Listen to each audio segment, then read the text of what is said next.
ಬೆಟ್ಟದ ತಲೆ ಮೇಲೆ ಕಲ್ಲಿನಲ್ಲಿ ಕಮಲ ಹುಟ್ಟಿ ಅರಳಬಹುದು.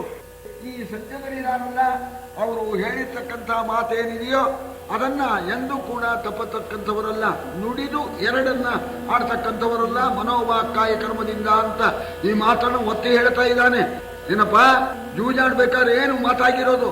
12 ವರ್ಷ ವನವಾಸ, 1 ವರ್ಷ ಅಜ್ಞಾತವಾಸ ಸೋತವರು ಮಾಡ್ಕೊಂಡು ಬಂದ ಕೂಡಲೇನೆ ಅವ್ರ ರಾಜ್ಯ ಅವ್ರಿಗೆ ಕೊಟ್ಬಿಡ್ಬೇಕು ಅಂತ ನುಡಿದು ತಾವೇನೆ ತಪ್ಪೋದು ಅಂತಂದ್ರೆ ತಾನು ಹೇಳಿದ ಮಾತಿಗೆ ತಾನು ತಪ್ಪೋನು ಅವನು ಸತ್ತಂತೇನೆ ಅಂತ ಕೂಡ ಹೇಳ್ತಾರೆ. ಆದ್ರಿಂದ ಸಜ್ಜನರು ಎಂದಿಗೂ ಹೇಳಿರ್ತಕ್ಕಂತಹ ಮಾತಿಗೆ ತಪ್ಪತಕ್ಕಂಥವರನ್ನ ಹರನ ಕೊರಳಿಂಗ್ ಆಭರಣವಾದ ಉರಗ ಪವನಾಶನವೆನಿಸುವಂತೆ ಅರಸ ನಿನ್ನಯ ಬಸುರ ಬಂದು ಏನಗರು ಪಾಂಡವರು ನರಪಶುಗಳಾದರು ಕಣ. ನಿನ್ನಯ ಬಸುರ ಬಂದು ಪಾಂಡವರು ನರಪಶುಗಳಾದರು ಕಣ. ನೀನಿರನು ವನವಾಸದನಿ ಸೊಪ್ಪನವರತ ಮೆಲುವುದೇ. ನೀನಿರನು ವನವಾಸದನಿ ಸೊಪ್ಪನವರತ ಮೆಲುವುದೇ. ರಾಯ ಚಿತ್ತೈದು ಎಂದನಾವಿದುರ. ಹಾವು ಪರಮೇಶ್ವರನ ಕಂಠಕ್ಕೆ ಆಭರಣ, ಅದು ಗಾಳಿ ಕುಡ್ಕೊಂಡಿದೆ ಪ್ರಾರಬ್ಧ. ನಿನ್ನ ಮಕ್ಕಳು ಧೃತರಾಷ್ಟ್ರ ಚಕ್ರವರ್ತಿ ಮಕ್ಕಳು ಕಾಡಿನಲ್ಲಿ ಸೊಪ್ಪು ತಿಂತಾ ಇದ್ದಾರೆ. ಹೀಗಾಗಬಹುದೇನಪ್ಪ? ನಿನ್ನ ಕರುಣೆ ಬರೋದಿಲ್ವೇ, ದಯೆ ಬರೋದಿಲ್ವೇ ಅಂತ ಹೇಳ್ತಾ ಇದ್ದಾನೆ. ನಾಯ ನಡುಬೋನವನು ನೆಚ್ಚಿ ವೃಥಾಯ ಕೆಡಬೇಡ. ನಾಯ ನಡುಬೋನವನು ನೆಚ್ಚಿ ವೃಥಾಯ ಕೆಡಬೇಡ. ಯುಧಿಷ್ಠಿರ ರಾಯನನು ಕರೆಸುವುದು ಭೀಷ್ಮಾದಿಗಳ ಮುಂದಿಟ್ಟು ನ್ಯಾಯ ಮುಖದಲ್ಲಿ ಸಕಲ ರಾಜ್ಯಶ್ರೀಯನರ್ಥವನಿತ್ತು ಬದುಕುವುದು ಆಯತಿಗೆಯೊಳಗಹುದು. ಭೀಷ್ಮಾದಿಗಳ ಮುಂದಿಟ್ಟು ಯುಧಿಷ್ಠಿರ ರಾಯನನು ಕರೆಸಿ ನ್ಯಾಯ ಮುಖದಲ್ಲಿ ಸಕಲ ರಾಜ್ಯಶ್ರೀಯನರ್ಥವನಿತ್ತು ಬದುಕುವುದು ಆಯತಿಗೆಯೊಳಗಹುದು. ಚಿತ್ತೈದೆಂದನ ವಿದುರ.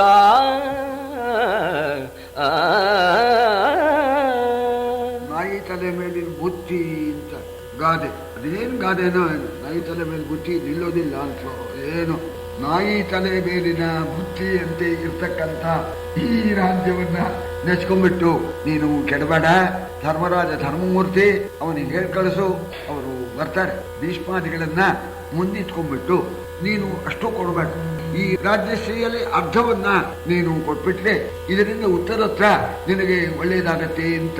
ಅರ್ಧ ಕೊಟ್ರೆ ನಿನ್ಗೆ ಲಾಭನೇ ಆಗತ್ತೆ ಅಂತ. ಈ ಅರ್ಧ ಕೊಟ್ಟರು ಪಾಂಡವರು ಸಂಪಾದನೆ ಮಾಡಿದ್ದು ಸೇರ್ಕೊಂಡು ಹೋಗಿದೆಯಲ್ಲ, ಹಿಂದಿಂದಕ್ಕಿಂತ ಒಂದಷ್ಟು ಜಾಸ್ತಿ ಮಾಡಿದ್ದಾರೆ ಅವರು. ಪಾಂಡವರು ತಮ್ಮ ಪರಾಕ್ರಮಗಳಿಂದ ಎಲ್ಲ ರಾಜ್ಯಗಳನ್ನೆಲ್ಲ ಗೆದ್ದು ಹೆಚ್ಚಿಗೆ ವಿಸ್ತಾರ ಮಾಡಿದ್ದಾರೆ. ಅದು ಎಲ್ಲ ಸೇರ್ಕೊಂಡಿದೆ. ಈಗ ಅರ್ಧ ಕೊಟ್ರೆ ಏನಾಯ್ತಪ್ಪ ಅಂತಂದ್ರೆ ಸರಿ, ಈ ನಿನಗೆ ಅನುಕೂಲವೇ ಆಯ್ತು. ಆದ್ರಿಂದ ಈ ರೀತಿ ನೀನು ಮಾಡೋ ಅನ್ಯಾಯವಾಗಿ ಕೆಟ್ಟ ಹೋಗ್ಬೇಡ. ಚಕ್ರವರ್ತಿಗಳಾರಲೇ ಭೂಚಕ್ರದೊಳಗೆ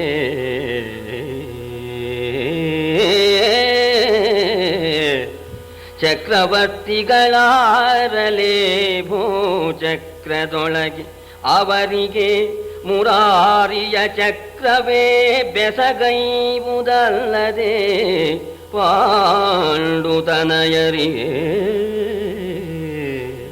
ಪಾಂಡುತನಯರಿಗೆ ಚಕ್ರಿತಾ ಬಂದು ಅವರ ಸೇವಾ ಚಕ್ರದೊಳಗಿಗನು. ಚಕ್ರಿತಾ ಬಂದು ಪಾಂಡುತನಯರ ಸೇವಾ ಚಕ್ರದೊಳಗಿಗನು. ಆಯುಧಿಷ್ಠಿರ ಚಕ್ರವರ್ತಿಗೆ ಅದಾವನೈ ಸರಿ. ಆಯುಧಿಷ್ಠಿರ ಯುಧಿಷ್ಠಿರ ಚಕ್ರವರ್ತಿಗೆ ಅರಾವನೈಸರಿ ಎಂದನ ವಿದುರ. ಚಕ್ರವರ್ತಿಗಳು ಪ್ರಪಂಚದಲ್ಲಿ 6 ಜನ ಅಂತ ಹೇಳ್ತಾರೆ. ಅದು ಯಾರೋ ಏನೋ ಹೆಸರು ಹೇಳಿಲ್ಲ ಇಲ್ಲಿ. 6 ಜನ ಚಕ್ರವರ್ತಿಗಳು. ಯಾಕೆ ಅವರಿಗೆ ಚಕ್ರವರ್ತಿಗಳು ಅಂತ ಹೆಸರು ಅಂತಂದ್ರೆ ಅವರ ಭಕ್ತಿಗೆ ಮೆಚ್ಚಿಬಿಟ್ಟು ಪರಮಾತ್ಮ ಚಕ್ರ ಕಳಿಸಿರ್ತಾನೆ. ಆ ಚಕ್ರ ಅವರ ಸೇವೆ ಮಾಡುತ್ತಂತೆ. ಪರಮಾತ್ಮನ ಸೇವೆ ಮಾಡುವುದರಿಂದ ಈ 6 ಚಕ್ರವರ್ತಿಗಳು ಆಗಿದ್ದಾರೆ. ಅವರೆಲ್ಲ ಮಹಾನುಭಾವ. ಈ ಧರ್ಮರಾಜ ಇನ್ನೂ ದೊಡ್ಡವನವನು. ಚಕ್ರ ಬಂದು ಸೇವೆ ಮಾಡ್ತಾ ಇದೆ ಬಾಕಿ ಚಕ್ರವರ್ತಿಗಳನ್ನ. ಈ ಯುಧಿಷ್ಠಿರ ಚಕ್ರವರ್ತಿ ಸೇವೆಗೆ ಚಕ್ರ ಕಳಿಸಿದ್ರೆ ಸಾಲದು ಅಂತ ಸ್ವಯಂ ಚಕ್ರಿನೇ ಬಂದ್ಬಿಟ್ಟಿದ್ದಾನೆ. ಚಕ್ರಿ ಅಂದ್ರೆ ಕೃಷ್ಣನೇ ಬಂದು ಸೇವೆ ಮಾಡ್ತಾನೆ. ಇವರ ಸೇವೆಗೆ ಚಕ್ರ ಹೋದ್ರೆ ಚಕ್ರಿಯೇ ಬಂದು ಸೇವೆ ಮಾಡ್ತಾ ಇದ್ದಾನಲ್ಲ. ಇಂಥ ಧರ್ಮರಾಜನಿಗೆ ಸಮಾನರಾಗಿರ್ತಕ್ಕವರು ಯಾರಿದ್ದಾರೆ ಅಂತ ಬಹಳ ದೊಡ್ಡವರಪ್ಪ, ಅವರಿಗೆ ಕೊಡೋದನ್ನು ಕೊಡು ಅನ್ನೋದಕ್ಕೆ ಹೇಳ್ತಾ ಇದ್ದಾನೆ. ನಳ ನೃಪತಿ ದಮಯಂತಿ ಸೀತಾಲಲನೆ ರಾಘವದೇವ ಸೀತಾಲಲನೆ ರಾಘವದೇವ ದ್ರೌಪದಿ ಕಲಿಯುಧಿಷ್ಠಿರ ದೇವನು ಇವರಿಂತಾರು ಮಾನಿದರು. ಇಳೆಯೋಳು ಉತ್ತಮ ಕೀರ್ತಿಗಳು ಜಾವಳದ ಪುರುಷರೇ ಧರ್ಮಪುತ್ರನ ಗೆಲುವ ಪರ್ಯಂತೈ ಧರ್ಮಪುತ್ರನ ಗೆಲುವ ಪರ್ಯಂತೈ ಮಹಾದೇವ ಎಂದನ ವಿದುರ. ಪುಣ್ಯಕೀರ್ತಿಗಳು ಅಂತ ಪ್ರಾತಃ ಕಾಲದಲ್ಲಿ ಇಂಥವರು ಸ್ಮರಣೆ ಮಾಡಿದರೆ ಅವತ್ತು ಮಾಡಿರ್ತಕ್ಕ ಪಾಪಗಳೆಲ್ಲ ಹೋಗಿ ನಮ್ಗೆ ಒಳ್ಳೇದಾಗತ್ತೆ ಅಂತ ಪ್ರಾತಃ ಸ್ಮರಣೆ. ಮಹಾಪುಣ್ಯಕೀರ್ತಿಗಳು ಈ 6 ಜನ ಅಂತ. ನಲ ದಮಯಂತಿಯರು, ದಮಯಂತಿ ನಲ ಸೀತಾರಾಮರು, ದ್ರೌಪದಿ ಧರ್ಮರಾಜ. ಇವರು ಈ 6 ಜನ ಪುಣ್ಯಕೀರ್ತಿಗಳು. ಇವರ ಹೆಸರನ್ನು ಹೇಳಿದ್ರೇನೆ ನಮಗೆ ಪುಣ್ಯ ಉಂಟಾಗತ್ತೆ. ಸಾಮಾನ್ಯರೇ ಇವರು.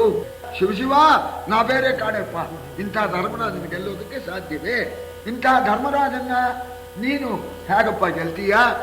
ಜನಪ ಕೇಳೈ ಸ್ಕಂದನನು ರಾಮನನು ಹನುಮನ ಭೀಮಸೇನನ ವಿನತೆಯಾತ್ಮಜನ ಇಂತಿರೈವರ ಭಾವಶುದ್ಧಿಯಲಿ ನೆನೆದವರ ದುರಿತಂಗಳೋಡುವು.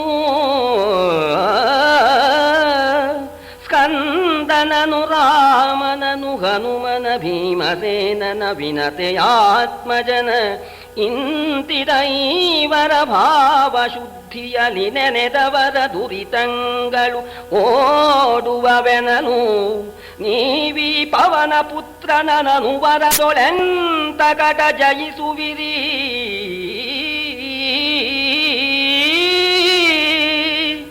ನೀವು ಈ ಪವನ ಪುತ್ರನನು ಅನುವರದೊಳೆಂತ ಕಟ ಜಯಿಸುವಿರಿ ಎಂದನ ವಿದುರ. ರಾಮಂ ಸ್ಕಂದಂ ಹನುಮಂತಂ ವೈನತೇಯಂ ಮೃಕೋದರಂ ಶಯನೇ ಸಂಸ್ಮರೇ ನಿತ್ಯಂ ದುಸ್ವಪ್ನಂ ತಸ್ಯ ನಶ್ಯತಿ ಅಂತ. ಮಲಗಬೇಕಾದ್ರೆ ಈ 5 ಜನರನ್ನು ಸ್ಮರಣೆ ಮಾಡಿದರೆ ಕೆಟ್ಟ ಕನಸು ಬರೋಲ್ಲ ಅಂತ ಹೇಳ್ತಾರೆ. ಅವರ ಮಹಿಮೆ ಬರೀ ಅಷ್ಟೇ ಅಲ್ಲ, ಇವರನ್ನ ಈ 5 ಜನರನ್ನ ಮನಃಪೂರ್ತಿಯಾಗಿ ಭಾವಶುದ್ಧಿಯಿಂದ ಭಕ್ತಿಯಿಂದ ಯಾರು ಧ್ಯಾನ ಮಾಡ್ತಾರೋ ಅವರ ಪಾಪಗಳೆಲ್ಲ ನಾಶವಾಗತ್ತೆ ಅಂತ. ರಾಮ ಶ್ರೀರಾಮ, ಸ್ಕಂದ ಷಣ್ಮುಖ, ಹನುಮಂತ ಮತ್ತು ವೈನತೇಯ ಅಂದ್ರೆ ಗರುಡ, ಭೀಮಸೇನ, ಇವರನ್ನ ಸ್ಮರಣೆ ಮಾಡಿದ ಮಾತ್ರಕ್ಕೆ ಸಮಸ್ತ ಪಾಪಗಳು ನಾಶವಾಗಿರ್ತಕ್ಕಂತಹ ಸಂದರ್ಭದಲ್ಲಿ ಅಂಥ ಭೀಮನ್ನ ಗೆದ್ದು ಜಯ ಪಡಿತೇನೆ ಅಂತ ಹೇಳ್ತಾ ಇದ್ದೀರಲ್ಲ, ಇದು ಸಾಧ್ಯವೇನಪ್ಪ? ಆಮೇಲೆ ಇವರೆಲ್ಲ ಶಿವಭಕ್ತರು ಅಂತ. ಶಿವಭಕ್ತರು ಶಿವ ಸಮಾನ ಅಂತ. ಹರಿಹಯನು ಗುಹ ರಾಮ ಬಾಣಾಸುರನ್ ದಶಶಿರ ಭೀಮಸೇನಾದ್ಯರು ಕಣ ಗಿರಿಜಾಧಿನಾಥನ ಡಿಂಗರಿಗರಿವರು. ಹರಿಹಯನು ಗುಹ ರಾಮ ಬಾಣಾಸುರನ್ ದಶಶಿರ ಭೀಮಸೇನಾದ್ಯರು ಕಣ ಗಿರಿಜಾಧಿನಾಥನ ಡಿಂಗರಿಗರಿವರು. ಸರಸವೇ ಮೃತ್ಯುಂಜಯನ ಕೂಡೇ ಅರಸ ಸರಸವೇ ಮೃತ್ಯುಂಜಯನ ಕೂಡೆ ನಿನ್ನಳವರಿಯದೆ ಹರಿಸುರರೊಡನೆ ಹಗೆ ಗೊಂಬನೆ ಧೃತರಾಷ್ಟ್ರ ಕೇಳೆಂದ ಹರಿಗಯ್ಯ ಸ್ವಾದ ಮುಚಿಸುವುದನ ಇಂದ್ರ. ಹರಿಗಯ ಅಂದ್ರೆ ಇಂದ್ರ, ಷಣ್ಮುಖ ಮತ್ತು ರಾಮ, ಪರಶುರಾಮ, ಸರಿ ಬಾಣಾಸುರ, ರಾವಣ, ಭೀಮಸೇನ ಇವರೆಲ್ಲರೂ ಕೂಡ ಗಿರಿಜಾಧಿನಾಥನ ಡಿಂಗರಿಗರು. ಆ ಚೌಕು ಗಿರಿಜಾಧಿನಾಥ, ಆ ಪಾರ್ವತಿಪತಿ, ಆ ಪರಮೇಶ್ವರನ ಪರಮ ಭಕ್ತರು, ಪರಮ ಸೇವಕರು. ಅವರು ಸಾಕ್ಷಾತ್ ಪರಮೇಶ್ವರನಿಗೆ ಸಮಾನ. ಪರಮೇಶ್ವರ ಮೃತ್ಯುಂಜಯ, ಇವರು ಮೃತ್ಯುಂಜಯರು. ಮೃತ್ಯುಂಜಯನೊಡನೆ ಸರಸ ಮಾಡಿದ್ರೆ ಬದುಕೋದುಂಟೇನೋ ಅರಸ. ಅರಸ ಮೃತ್ಯುಂಜಯನೊಡನೆ ಸರಸ ಮಾಡ್ತಾರೇನೋ. ನೋಡೋ, ಭೀಮನ್ ಗೆಲ್ತಕ್ಕಂಥ ಯೋಗ್ಯತೆ ಯಾರಿಗಿದೆಯೋ ಅಂತ ಕಣ್ಣಿಗೆ ಕಟ್ಟೋ ಹಾಗೆ ಹೇಳ್ತಾ ಇದ್ದಾನೆ. ಬಲಿ ವಿಭೀಷಣ ಭೀಷ್ಮ ನಾರದ ಫಲುಗುಣನು ಪ್ರಹ್ಲಾದ ದೇವನು ಜಲರುಹಾಕ್ಷನ ನಚ್ಚು ಮೆಚ್ಚಿನ ಭಕುತರಿವರುಗಳು. ಬಲಿ ವಿಭೀಷಣ ಭೀಷ್ಮ ನಾರದ ಫಲುಗುಣನು ಪ್ರಹ್ಲಾದ ದೇವನು ಜಲರುಹಾಕ್ಷನ ನಚ್ಚು ಮೆಚ್ಚಿನ ಭಕುತರಿವರುಗಳು. ಸುಲಭವೇ ನಿನಗವರ ಕೂಡನ ಕಲಹ, ಸುಲಭವೇ ನಿನಗೆ ಅವರ ಕೂಡನ ಕಲಹ. ಬೀಭತ್ಸುವಿನ ಕೈಮನದಳವನರಿಯ ಕಂಡು ಕಾಣುತ್ತ ಮರುಳಗರೆಯೆಂದ. ಬಲಿ ವಿಭೀಷಣ ಭೀಷ್ಮ ಪ್ರಚಾರ ನಾರದೋ ಪುನಃ ಅಂತ ಹೇಳ್ತಾರೆ. ಬಲಿ ವಿಭೀಷಣ ಭೀಷ್ಮ ನಾರದ ಅರ್ಜುನ ಪ್ರಹ್ಲಾದ ದೇವ ಇವರೆಲ್ಲರೂ ಕೂಡ ಆ ಪರಮಾತ್ಮನ ಜಲರುಹಾಕ್ಷನ ಆ ನಾರಾಯಣನ ಅಚ್ಚುಮೆಚ್ಚಿನ ಭಕ್ತರು ಅಂತ. ಬಹಳ ಬೇಕಾಗಿರ್ತಕ್ಕಂಥ ಮುಖ್ಯಸ್ಥರಾಗಿರ್ತಕ್ಕ ಅವರ ಪ್ರೀತಿಗೆ ಪಾತ್ರರಾದ ಮುಖ್ಯ ಭಕ್ತರು. ಇಂಥ ಈ ಅರ್ಜುನ ಎಲ್ಲರಿಗಿಂತ ಮುಖ್ಯನಾಗಿದೆ. ಅಂಥ ಭೀಭತ್ಸು ಅಂತ ಭಯವೇ ಇಲ್ಲ ಅವನಿಗೆ, ಅದಕ್ಕೆ ಭೀಭತ್ಸು ಅಂತ ಹೆಸರು. ಅಂಥ ಭೀಭತ್ಸುವಿನಲ್ಲಿ ಕಲಹ ಮಾಡಿದರೆ ಕಲಹ ಮಾಡಬಹುದೇ, ನಿಮ್ಮ ಶಕ್ತಿ ಏನು ಅನ್ನೋದನ್ನು ನೋಡ್ಕೊಳ್ಳದೆ ಭೀಭತ್ಸುವಿನೊಡೆ ಕಲಹ ಮಾಡಬಹುದೇ ಅಂತ ಪ್ರಹ್ಲಾದ ನಾರದ ಪರಾಶರ ಪುಂಡರೀಕ ವ್ಯಾಸಂಬರೀಷ ಶುಕಶೌನಕ ಭೀಷ್ಮದಾಲ್ಭ್ಯಾನ್ ರುಕ್ಮಾಂಗದ ಅರ್ಜುನ ವಸಿಷ್ಠ ವಿಭೀಷಣಾದಿ ಧನ್ಯಾನಿಮನ್ ಪರಮಭಾಗವತಾನ್ ಸ್ಮರಾಮಿ. ಪರಮಭಾಗವತರು ಅಂತ, ಭಾಗವತರಲ್ಲಿ ಭಗವದ್ಭಕ್ತರಲ್ಲಿ ಶ್ರೇಷ್ಠರು ಅಂತ. ಅಂಥ ಅರ್ಜುನನ್ನ ಗೆಲ್ಲೋದಕ್ಕೆ ಸಾಧ್ಯವೇನಪ್ಪ ನಿನ್ನಿಂದ ಅಂತ ಹೇಳ್ತಾ ಇದ್ದಾರೆ. ಎಲ್ಲಿ ಯೋಗಾಧಿಪತಿ ಮುರಹರನು ಎಲ್ಲಿ ಅರ್ಜುನ ದೇವನಿಗನೋ ಅಲ್ಲಲ್ಲಿ ಜಯಸಿರಿಯಲ್ಲದೆ ಬೇರಿಲ್ಲ ಕೇಳಿದನು.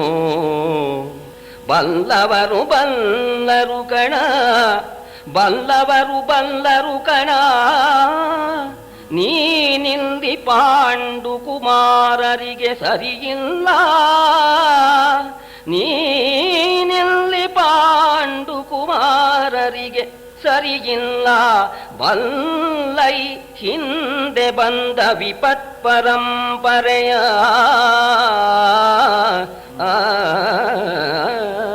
ಭಗವದ್ಗೀತೆ ಕೊನೆ ಪದ್ಯ ಸಂಜಯ ಹೇಳುವುದನ್ನೇ ಇಲ್ಲಿ ವಿದುರ ಹೇಳ್ತಾ ಇದ್ದಾನೆ. ಯತ್ರ ಯೋಗೇಶ್ವರ ಕೃಷ್ಣ ಯತ್ರ ಪಾರ್ಥೋ ಧನುರ್ಧರ ತತ್ರ ಶ್ರೀನಿಜಯೋ ಭೂತಿ ಧ್ರುವಾನೀತಿರ್ಮತಿರ್ಮಮ. ಯೋಗೇಶ್ವರನಾದ ಕೃಷ್ಣ, ಧನುರ್ಧಾರಿಯಾಗಿರ್ತಕ್ಕಂಥ ಆ ಅರ್ಜುನ, ಅವರು ಸೇರಿದ್ರು ಅಂದ್ರೆ ಅಲ್ಲಿ ಜಯವೇ ಸಿದ್ಧ ಅಂತ. ಇದು ಸ್ವತಃ ಸಿದ್ಧವಾಗಿರ್ತಕ್ಕಂಥದ್ದು. ಇದು ಬಲ್ಲವರೇ ಬಲ್ಲರು ಅಂತ ಎಲ್ರಿಗೂ ಗೊತ್ತಿಲ್ಲ. ಸಾಮಾನ್ಯ ಕೃಷ್ಣ ದನಕಾಯವನು ಅಂತ ಮಾಡ್ಕೊಂಡಿದ್ದಾರೆ. ಬಲ್ಲವರೇ ಬಲ್ಲರು ಅಂತ, ಬಲ್ಲವರೇ ಬಲ್ಲರು ಬೆಲ್ಲದ ಸವಿಯ ಕಲ್ಲು ಸಕ್ಕರೆ ಕೊಳ್ಳಿರೋ ನೀವೆಲ್ಲರೂ ಅಂತ. ಆ ಕಲ್ಸಕ್ಕರೆ ಸವಿ ಬಲ್ಲವರೇ ಬಲ್ಲರು ಅಂತ ಪುರಂದರದಾಸರು ಭಗವನ್ನಾಮನ ಕಲ್ಸಕ್ಕರಿಗೆ ಹೋಲಿಸಿದಾರಲ್ಲ, ಹಾಗೆ ಭಗವಂತನ ಆ ಅರ್ಜುನನ ಯೋಗ್ಯತೆ ಬಲ್ಲವರೇ ಬಲ್ಲರು. ಆದ್ರಿಂದ ನೀನೆಲ್ಲಿ ಅವರಲ್ಲಿ ಅಂತ. ನಿಮಗೂ ಅವರಿಗೂ ಅಂತರ ಸಮುದ್ರಕ್ಕೂ ಕೊಚ್ಚೆಗುಂಡಿಗೂ ಇರುವಷ್ಟು ಅಂತರ ಇದೆ ಅಂತ ಅನ್ಬೋದು. ಸಮುದ್ರ ಪಲ್ವಲಯೋರಿವ ಅಂತ ಒಂದು ಕಡೆಯಲ್ಲಿ ಹೇಳಿದ್ದಾರೆ. ಹಾಗೆ ನೀನೆಲ್ಲಿ ಅವರಲ್ಲಿ ಅವರ ಹತ್ರ ಹಠ ಮಾಡ್ತಾ ಇದೆಯಲ್ಲೋ. ಆ ಪೂರ್ವದಲ್ಲಿ ಬೇಕಾದ್ದು ವಿಪತ್ ಪರಂಪರೆಯನ್ನು ಅನುಭವಿಸಿದ್ದೀರಿ ಅವರ ಪರಾಕ್ರಮದಿಂದ ಅಂತ. ಈ ಅರ್ಜುನನ ಪರಾಕ್ರಮ ಒಬ್ಬನೇ ಅರ್ಜುನ ಮಾಡಿರ್ತಕ್ಕಂಥದ್ದನ್ನ ಇಲ್ಲಿ ಅನೇಕ ಮಾಡಿದಾನವನು. ಒಬ್ಬನೇ ಅರ್ಜುನ ಏಕಾಂಗಿಯಾಗಿ ಮಾಡಿರ್ತಕ್ಕಂಥದ್ದನ್ನ ಇಲ್ಲಿ ಹೇಳ್ತಾ ಇದ್ದಾನೆ ವಿದುರ. ನೋಡು, ಇಂಥ ಕಡೆಯಲ್ಲಿ ಎಲ್ಲ ಏನು ಕಡಿದ್ರು ನಿಮ್ಮವರು, ನಿಮ್ ಕರ್ಣ ಗಿರ್ಣ ಏನು ಕಡಿತೇನೆ ಮಾಡ್ತೇನೆ ಅಂದ್ರೆಲ್ಲ ಇವರೆಲ್ಲ ಏನು ಮಾಡಿದ್ರು. ಹಿಂದೆ ಗೋಗ್ರಹಣದಲ್ಲಿ ದ್ರುಪದನ ನಂದನೆಯ ವೈವಾಹದಲ್ಲಿ ಬಳಿಸಂದ ಗಂಧರ್ವ ಕನದೆಸೆಯಲಿ ಘೋಷಯಾತ್ರೆಯಲಿ ಬಂದ ಭಂಗವ ಕಂಡು ಕಂಡು ಏನೆಂದು ಪಾಂಡು ಕುಮಾರರೊಡನನುಸಂಧಿಸುವೆ ಕಲಗವನು. ಭಂಗವ ಕಂಡು ಕಂಡು ಏನೆಂದು ಪಾಂಡು ಕುಮಾರರೊಡನೆ ಅನುಸಂಧಿಸುವೆ ಕಲಗವನು. ಚಿತ್ತೈದೆಂದನ ವಿದುರ. ಗೋಗ್ರಹಣದಲ್ಲಿ ಒಬ್ಬನೇ ಒಬ್ಬ ಪಾರ್ಥ ಏನ್ ಮಾಡ್ದ ಗೊತ್ತಿಲ್ವೇ, ಅನುಭವಿಸಿಲ್ವೇ ಅಂತ ಹೇಳ್ತಾ ಇದ್ದಾನೆ. ಮತ್ತೋನು ದ್ರೌಪದಿಯ ಆ ಮದುವೆ ಸಂದರ್ಭ ಯಾರಿಂದೂ ಆಗಲಿಲ್ಲ, ಎಲ್ಲ ಸೋತೋದ್ರು, ಬಿಲ್ಲೆ ಎತ್ತೋಕ್ಕಾಗಲಿಲ್ಲ. ಅಲ್ಲಿ ಯಂತ್ರವನ್ನ ಕೆಡವಿ ದ್ರೌಪದಿಯನ್ನು ವರಿಸಿ ಸಮಸ್ತ ರಾಜರನ್ನು ಭೀಮಾರ್ಜುನರು ಹೋಗಿ ಗೆದ್ದು ಬಿಡ್ತಾರೆ. ಅದನ್ನ ನೋಡಿದ್ವಿ. ಮತ್ತು ಘೋಷಯಾತ್ರೆಯಲ್ಲಿ ಅಲ್ಲಿ ಗಂಧರ್ವ ಕಟ್ಕೊಂಡು ಹೋದ, ಬಿಡಿಸೋರೇ ಇಲ್ಲ.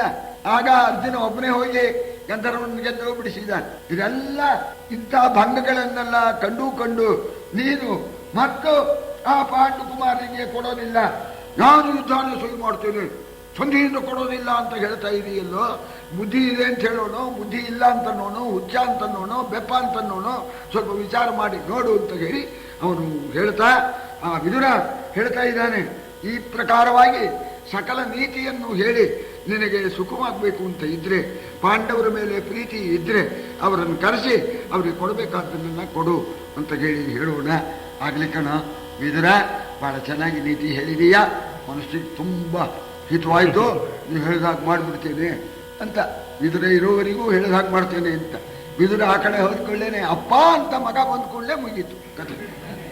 ಕೇಳು ಜನಮೇ ಜಯ ಧರಿತ್ರಿ ಪಾಲ, ವಿದುರನ ಬೋಧೆಗೆ ಅಂಧ ನೃಪಾಲನಂತಃಕರಣ ಶುದ್ಧಿಯನೇದಿದನು ಬಳಿಗ.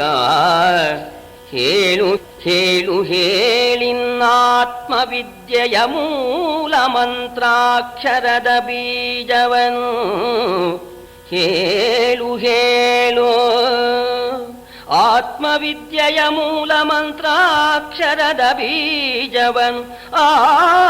ಆಲಿಸುವೆನೆನೆ ನಗುತ ಕೈ ಮುಗಿದೆಂದನ ವಿದುರ.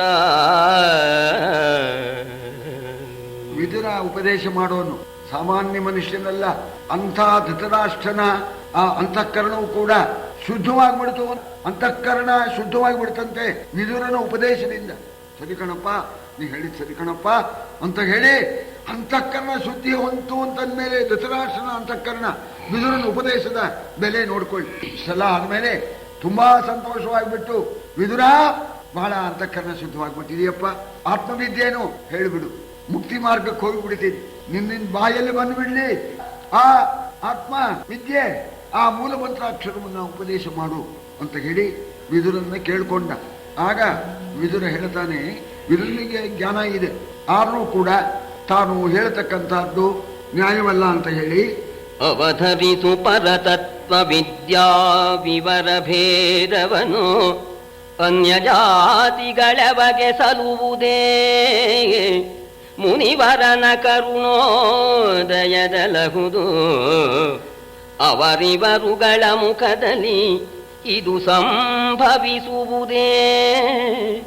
ಅವರಿವರುಗಳ ಮುಖದಲ್ಲಿದು ಸಂಭವಿಸುವುದೇ. ಬ್ರಹ್ಮೋಪದೇಶದ ಹವನ ಬಲ್ಲವನಾವನೈ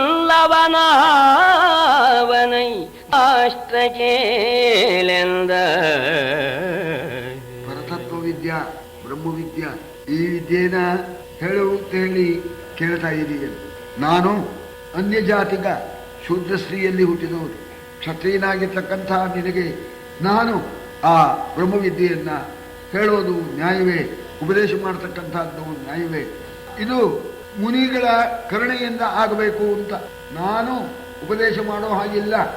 ಭೇದವನು ಅನ್ಯ ಜಾತಿಗಳು ಎನಗೆ ಸಲುವುದೇ. ಮುನಿವರನ ಕರುಣದಿಂದ ಇದು ಸಾಧ್ಯ. ಸಾಮಾನ್ಯವಲ್ಲ ಆ ಬ್ರಹ್ಮವಿದ್ಯಾ. ಬ್ರಹ್ಮೋಪದೇಶವನ್ನ ಮಾಡತಕ್ಕಂಥ ಯೋಗ್ಯತೆ ಯಾರಿಗೂ ಇಲ್ಲ. ಬಲ್ಲ ನಾವರೈ ಯಾರಿದ್ದಾರೆ ಅಂತ ಮಹಾನುಭಾವರು ಅಂತ. ಹಾಗಾದ್ರೆ ಯಾರೂ ಇಲ್ವೇ. ಮುಂದಿನ ಗತಿ ಏನು ಅನ್ನೋಣ. ಒಬ್ಬರಿದ್ದಾರೆ, ಒಬ್ಬರೇ ಒಬ್ಬರು ಬ್ರಹ್ಮವಿದ್ಯೆಯನ್ನು ಉಪದೇಶ ಮಾಡತಕ್ಕಂಥ ಸಾಮರ್ಥ್ಯವುಳ್ಳವರು.